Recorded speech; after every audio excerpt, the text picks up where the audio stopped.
Tô de deixar completamente contra a dilacerado. sexualização de crianças, por isso que eu falei que a fala da Cláudia Raia estava errada mesmo. Entendeu? Eu sou contra a sexualização de crianças. Então, mas deixa eu jogar uma bomba na mesa aqui. Bomba! Deu um vibrador com 12 anos. Se eu não tenho idade para consentir, Não, ela confirmou e disse que era um tabu as pessoas que acreditavam que isso era ruim.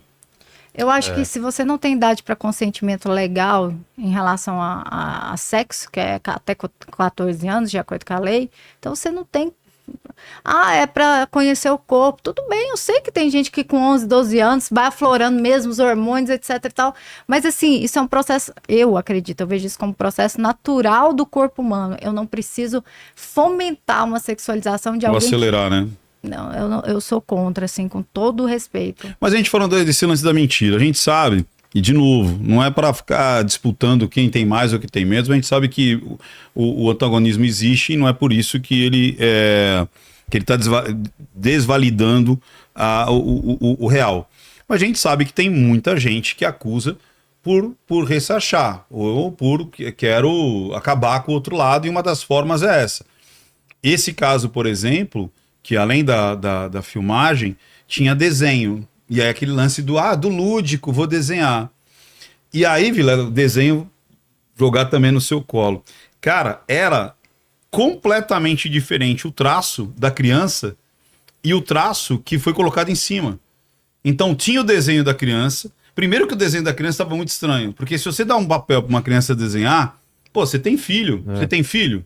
Tem filho, Luana, não? Ainda não. Mas quando você põe para uma criança desenhar, ela não vai fazer um storyboard, sabe? Ela não vai fazer ela desenha aqui, desenha aqui, desenha aqui, isso aqui. Ali era um storyboard, ou seja, quase que uns quadrinhos, sabe? Tinha uma historinha. Eu chego, a sala, o banheiro, e aí o Bilal do cara, que era um palitinho, era aquele Bilal de banheiro. Sabe aquele Bilal de banheiro? Sabe que criança vai fazer Bilal de banheiro? Normalmente criança faz o Bilal assim, ó. É um risco, é um negócio, Não, tinha o Bilalzinho do banheiro, que é aquele de porta de banheiro, e ainda tinha uma câmera, sabe essas câmeras de domo? Sim. Cara, que criança olha pra cima e desenha um domo, cara? Sabe, tipo, aí tinha uma câmera que filmava a gente e tal. E você percebia que pelo traço, não era o desenho da criança. Não tinha tava vários alinhado. detalhes no desenho. Só que assim, para um adulto olhar, era assim, nossa, realmente pegaram a menina, daqui vinha pra cá e acontecia no banheiro. Que era para contextualizar o depoimento da menina. E aí eu falei, gente, olha o traço, manda para um desenhista, eu não sou expert em desenho, manda para um desenhista, você vai ver que o traço é completamente diferente. Aí a bomba que eu quero jogar a gente sabe que tem muita mentira pra ex-marido, ex-namorado, ex-noivo, e aí coloca que acontecia isso, acontecia aquilo. Como é que vocês sabem ou tentam trazer à tona o que é de fato, ou a voz da vítima, entre aspas, tem validade porque ela se coloca como vítima e às vezes ela não é a vítima, mas ela é a autora da mentira?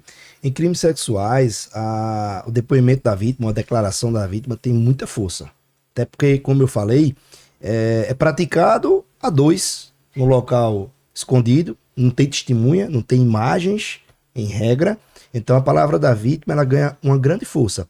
Existem casos que a pessoa foi estuprada e que não conseguiu ser provado pela conjuntura, pelo contexto que aconteceu. E existem casos que realmente a pessoa não foi e para se vingar vai e diz que foi. Então se o indivíduo vai com uma garota no motel, por exemplo, ela quer ir para o motel, eles começam algo ali e ela diz, não, eu não quero ter condição carnal agora. Ele, não, vai ter todo jeito. O contexto demonstrado é favorável a ele. Na hora que ela conversou comigo, foi pro motel comigo, aceitou, foi numa boa, ela tá inventando isso. Ou seja, as provas vão estar ao lado dele, mesmo que ele tenha sido o algoz. Exatamente. Por isso que eu digo, é uma investigação muito sensível. A prova é complicada, não só de um lado, também para o outro lado. Ou seja, e a gente tem que sempre ponderar e sopesar.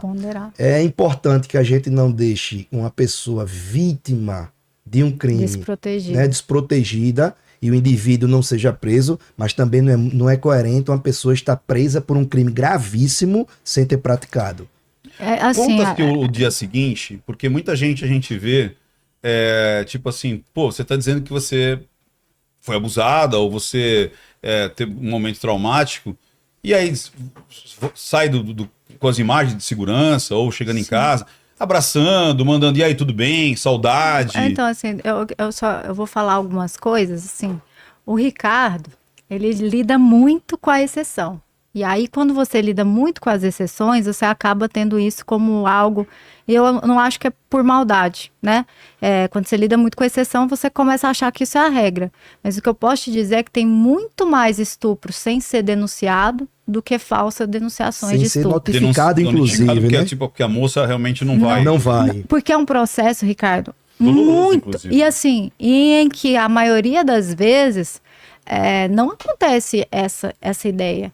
Na maioria das vezes, a presunção é de que a mulher está mentindo. Eu te falo porque eu já trabalhei com N pessoas, a presunção é de, não, isso não aconteceu.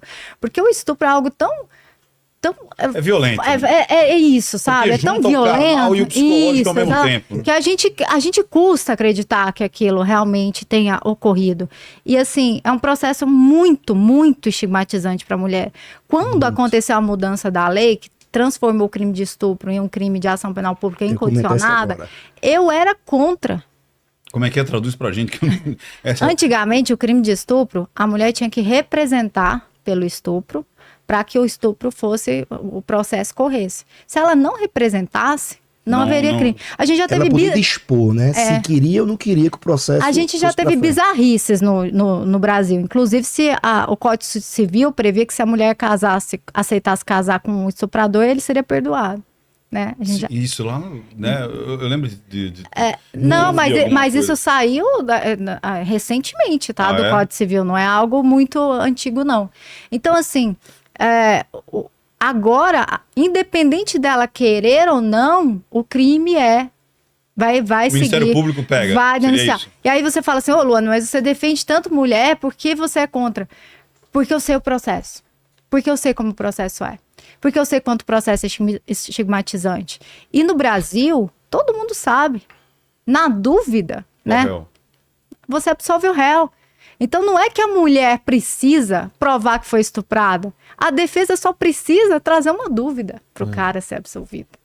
Entende? Então, assim, muitas das vezes já peguei situações em que a mulher, ela foi abusada. E falar assim, não, eu mesmo. Assim, eu acho que até nunca falei da minha época de criança, né? Como a gente tanto fala, que a gente só percebe quando tá adulta. Quando eu vou olhar para trás, situações com amigos do meu pai, que eu falo, cara, isso foi um abuso. Mas eu vou mexer com isso? Não. Qual que é a chance de eu conseguir provar um crime de 30, 20 anos atrás? É zero. É zero. É o que o Paulo falou, eu não vou conseguir prova, eu não vou conseguir nada. E assim... fica todo mundo em cima, você vai destruir a vida do cara por uma passada de mão. E tem os dogmas sociais. Pô, você foi pro motel com ele e não quis? Pô, mas você já tava lá e você não queria? Tanto que a decisão do STJ recente, que fala que o sexo consentido, ele pode ser a qualquer momento revogado, tem a ver exatamente com a situação de que a mulher estava na cama com o cara, o caso concreto era esse. A mulher consentiu com o sexo. E ela estava bêbada. Que até levantaria, assim, algumas discussões da vulnerabilidade, né? E aí, o que aconteceu? Ela já estava lá, estava bêbada, transaram, ela dormiu para um lado, dormiu para o outro. O cara fez sexo anal com ela não lembrava. E ele filmou e mandou para os colegas. Foi por isso que ele foi pego. Você acha que Agora imagina, se essa mulher chegasse e falasse assim, nossa, eu acho que eu tô com uma fissura anal. Vai lá, olha, tem sêmen, tem esperma. Ela fosse na delegacia, falar, não, eu tava na cama com meu namorado e eu acho que ele, né, ele fez algo que eu não queria. Eu tava dormindo. E eu te falo que isso ia ser minimizado, neutralizado e não investigado, porque em 2002 a gente tem uma decisão do TJ Goiás, que é muito famosa, que é no bacanal ninguém é de ninguém. Que é maravilhosa essa decisão, que foi um casal que foi para um swing, e aí o cara quis pegar o cara. E comeu o cara, estuprou o cara. E aí o cara entrou com um processo de estupro contra ele. E o desembargador falou assim, você foi porque quis ir lá. Entende? Então assim, mas nesse caso, você... Então, putz, agora a gente entra numa seara. Porque assim, pô... Noronha. Surubão de Noronha. Se a pessoa se coloca numa situação dessa, de risco, tudo bem, o cara fala, cara, eu não queria. Como é que você vai saber o limite se o cara queria ou não queria, é joguinho, porque tá no meio de uma suruba? É por isso que eu falo que a Espanha é melhor que a gente. A gente, vem uma lei nova que fala que não é não aqui no Brasil, né? Já ouviu falar, não é não. Sim. Na Espanha é melhor. Sim, só o sim é sim. Entende? Tudo que não seja sim. É não. É não, entendeu? Tudo que não seja assim, é não. E é uma coisa que eu tava até conversando, eu fui xingada no Twitter. De tudo que você imaginar. Nunca foi. Mas aqui foi maravilhoso. Porque tem um vídeo de uma menina viralizado, que logicamente que é uma mentira, que ela tá contando uma piadinha. Ai, meu marido comeu meu boga sem você viu, né? Tal. Então, assim, o problema aqui de toda essa conjugação é que existem situações em que eu me pergunto quem é que tem tesão de comer uma pessoa apagada. Mas aí a gente fala, são as parafilias. Tem gente pra tudo. Exatamente. Então assim, então você passa por esse viés, sabe? Eu sei, né, que quem é pai de filho homem, quem é homem, né, eu entendo, principalmente quem é correto, né, que se fala, pô, Luana, tô fudido, né? Então não posso transar com a minha mulher bêbada, eu não sei o que, eu vou qualquer coisa. Ou ninguém vai se relacionar com o carnaval. Porra, ninguém não sei o que, vai me ferrar, tal. Eu até entendo, mas assim, a quantidade de mulheres traumatizadas com os abusos que sofreram ao longo dos anos, isso também tem que ser sobrepesado. Então eu acredito que o sim é o sim. Ricardo, a mulher falou sim assim, cara. Então, de novo, agora vamos... Agora a mulher tá pagada, tu vai comer. Não, é o contrário. Pô, eu já falei, por exemplo, aquela série... Não, o contrário, assim, ela falou sim. Tá. Foi tudo sim. Agora ela saiu do quarto e falou que não. Não, mas aí ela tá mentindo. Mas é o que eu estou falando. Como é que eu faço, então? Mas é o que eu estou te falando. A palavra dela não tem peso? A palavra dela tem peso, mas ela não deve ser a única a ser conjugada. O que o STJ fala é que a palavra da vítima tem real relevância nos crimes sexuais em contexto com as demais provas. O que o STJ quis fazer é parar com o fato de que se eu não tivesse uma prova plena, eu sempre absolvi o réu, porque na dúvida eu absolvo o réu, na dúvida eu absolvo o réu. É o caso da Mariana Ferrer. O caso da Mariana Ferrer, o meu problema com o julgado não é o fato do juiz absolver. Por mim, ele poderia ter a decisão que ele quisesse, porque a defesa muito bem impôs a dúvida. E foi isso. Ela fez o papel dela. Ela estava ou não estava vulnerável no momento do ato sexual, que não tem discussão, aconteceu. O ato sexual aconteceu. Mas ela estava ou não estava em situação de vulnerabilidade no momento do ato? Ninguém sabe. Sabe por que ninguém sabe? Mas, Luana, por exemplo, nesse caso aí, eu fiz bastante essa análise. Mas só porque ninguém sabe se aconteceu naquele dia ou fora daquele dia. Então, peraí. Ninguém sabe exatamente se ela estava vulnerável na hora, porque na hora... Eu não colhi nenhuma prova no momento do abuso. Mas olha que legal, né? Esse caso é um caso bem legal pra gente falar. É o caso que a gente discutiu.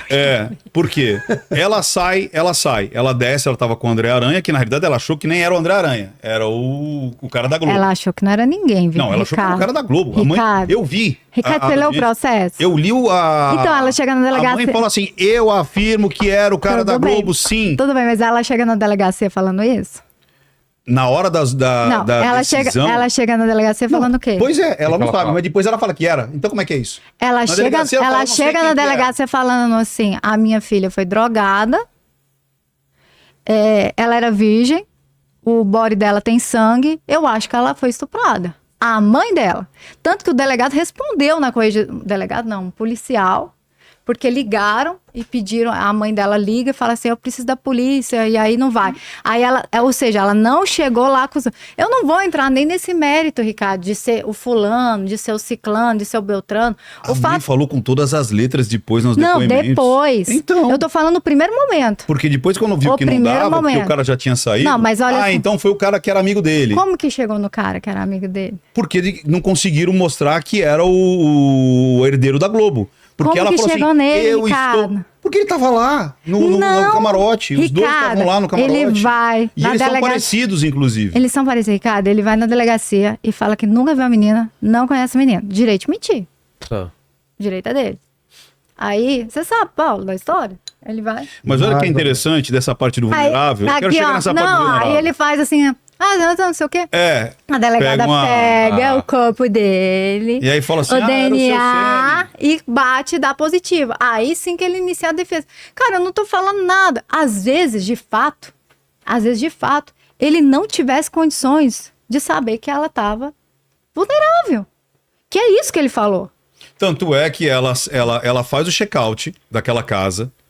Aí ela fala, aqui eu lembro. Aí depois ela fala, agora eu não lembro. Então que droga é essa que você lembra, não lembra? Lembra, não lembra? Lembra, não lembra? Aí ela vai pro 800, faz o check-in no 800.